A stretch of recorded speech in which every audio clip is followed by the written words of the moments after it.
On est dans un pays de dogme, comme tous les pays latins, c'est-à-dire qu'on a envie de croire à une histoire, on a envie de croire que la Vierge Marie est vierge, etc. Voilà, des choses où c'est discutable, et que c'est pas grave, en fait, on n'admettra pas que quelqu'un critique ça. Et on préfère soigner le dogme que de regarder le réel. Et donc, par exemple, sur l'Union européenne, on est dans un dogme qui est, voilà, c'est la liberté, c'est l'union des peuples, c'est la coopération, etc. La réalité, c'est que voilà, vous voulez pas de Roundup, vous en avez quand même. Vous voulez pas d'OGM, vous en avez quand même.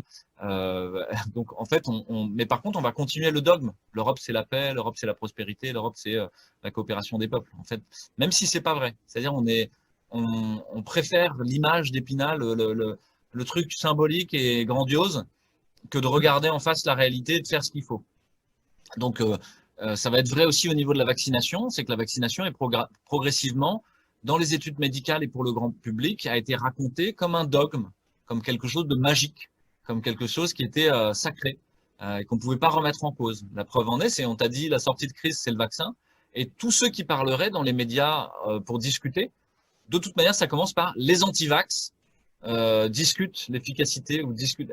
Alors, et donc tu mets un mot étiquette anti-vax, alors que peut-être là-dedans, bah non, c'est pas des anti-vax, c'est des gens juste qui se posent la question quoi sur le vaccin, pour paralyser la pensée, écraser la pensée. Le fait de mettre un mot étiquette, c'est très très pratique pour écraser toute nuance en fait. On n'est plus capable de penser le truc.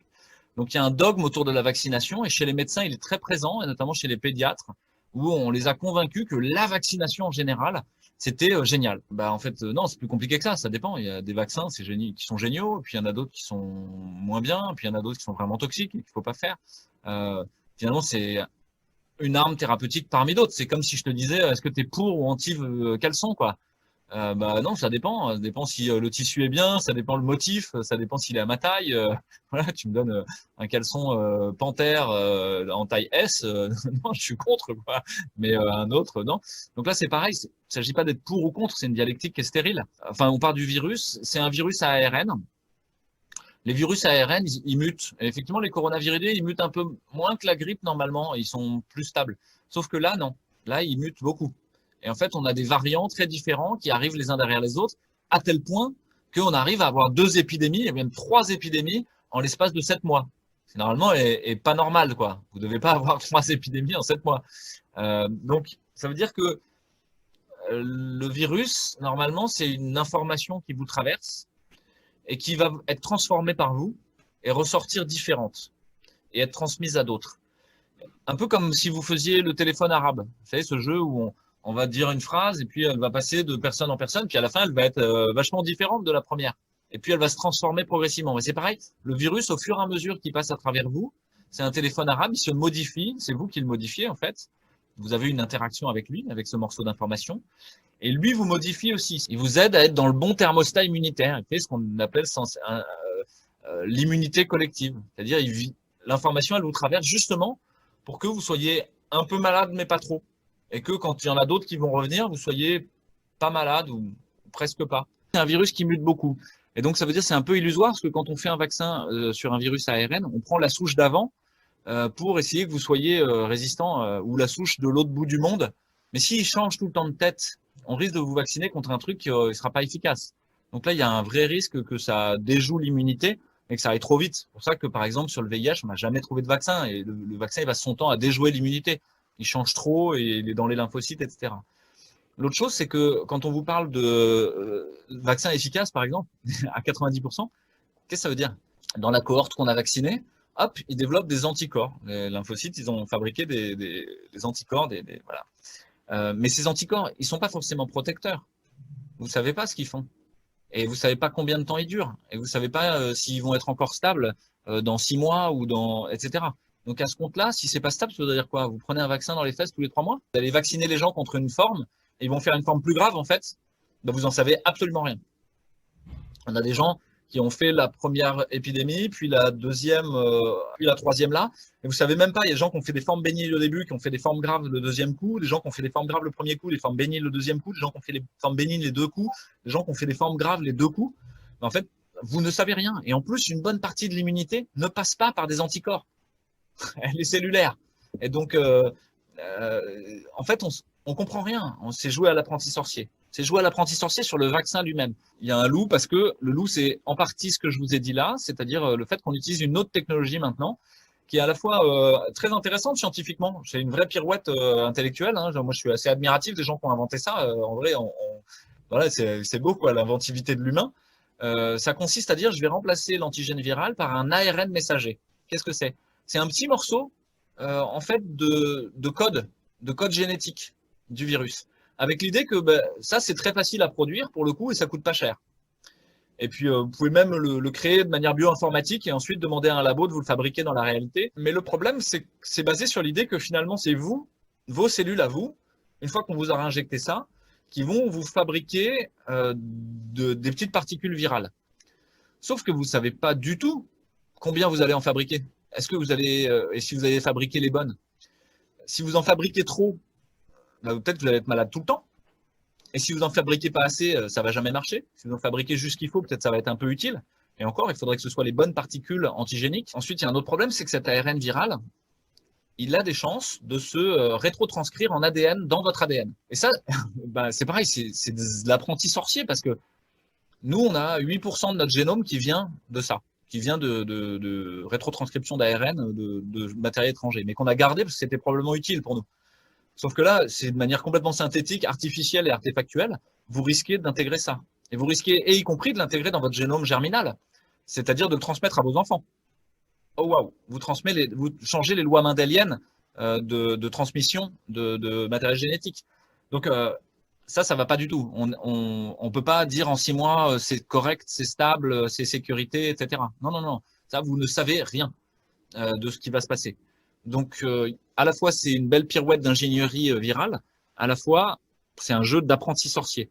C'est à tel point un jeu d'apprenti sorcier que il y a des gens qui proposent même de mettre des nanoparticules avec. Et là, le but n'est pas clair. On va peut-être en reparler après, mais ça rejoint la notion de traçage.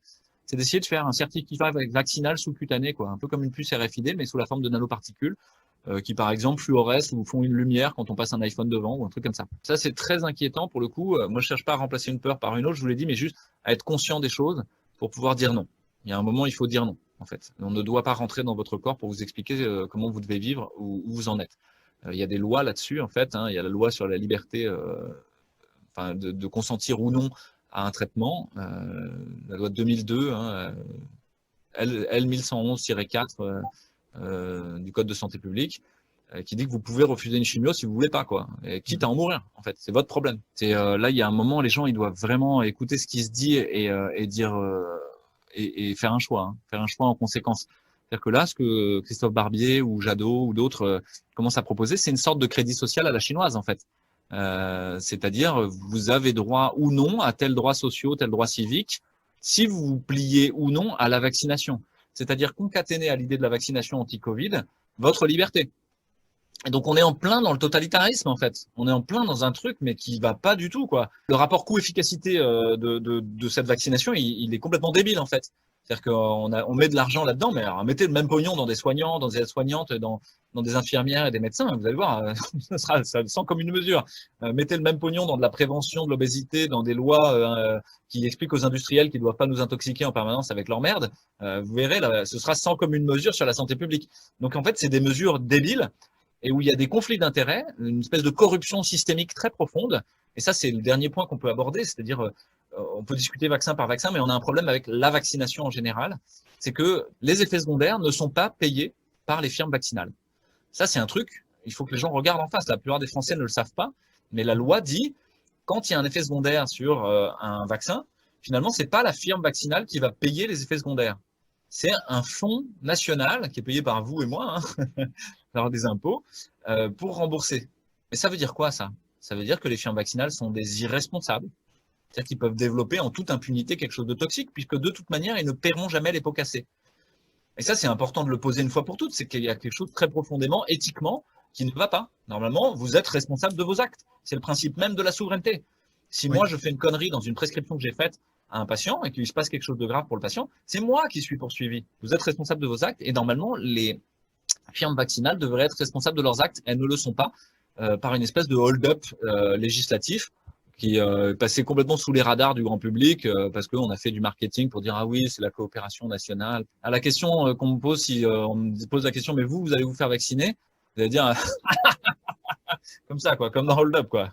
Et vraiment un fou rire montrant que ouais, j'ai ma réponse, quoi. Il y a un rapport sénatorial de 140 pages à peu près qui reprend l'histoire de la vaccination sur H1N1, la grippe de H1N1, et qui met en évidence toutes les corruptions systémiques. Et on peut pas les taxer d'être de dangereux complotistes. Hein. C'est un rapport du Sénat. Et ils disent il y a un problème de conflit d'intérêts majeur dans le monde du vaccin. Gavi, la Global Alliance for Vaccination, je sais pas quoi, qui est en Suisse, là, son président, son directeur dit ah mais le vaccin c'est le truc qui est fait le max de profit quoi. Pour 1 euro investi, on en récupère 46. Et c'est son seul enjeu en fait, c'est l'argent. Et donc ça va pas du tout. La deuxième chose qu'on peut dire, c'est que le vaccin ne suit pas du tout les normes de développement d'un médicament. Il n'y a pas les procédures de sécurité, les procédures de recherche et les procédures d'AMM, c'est-à-dire d'autorisation de mise sur le marché, qu'il y a dans un médicament qui sont assez sérieuses et où il y a en plus de la pharmacovigilance derrière. Là, vous avez rien de tout ça pour un vaccin. Ça veut dire que vous pouvez développer à peu près n'importe quelle merde que vous injectez dans le corps des gens et que vous allez avoir très peu de contrôle. Et donc, on a un problème systémique avec la vaccination. Il y a des espèces de mafias qui se sont emparées de la problématique vaccinale et qui ont cassé le bras des États au niveau juridique, au niveau législatif, au niveau scientifique, au niveau idéologique et dogmatique. Et ce sont des mafias, rien de moins, rien de plus. Et donc, comme les mafias, il faut s'en protéger, quoi. Et il faut ouvrir d'autres possibles, parce que comme la plupart des gens, on leur a mis dans la tête qu'il n'y avait rien d'autre qui était possible, il faut ouvrir d'autres possibles. Il y a plein d'autres façons de prendre en charge cette épidémie, cette pandémie, cette crise sanitaire, vous l'appelez comme vous voulez. Il y a plein d'autres chemins. Tu ne peux pas éradiquer un virus. L'idée qu'il faudrait éradiquer le Covid-19, c'est complètement illusoire. C'est comme vouloir arrêter la mer avec ses mains, quoi. Comme vouloir ralentir le R0 en confinant, etc. C'est pareil. Si tu veux arrêter la marée en te mettant face à la marée, c'est ridicule en fait. Ça marchera pas.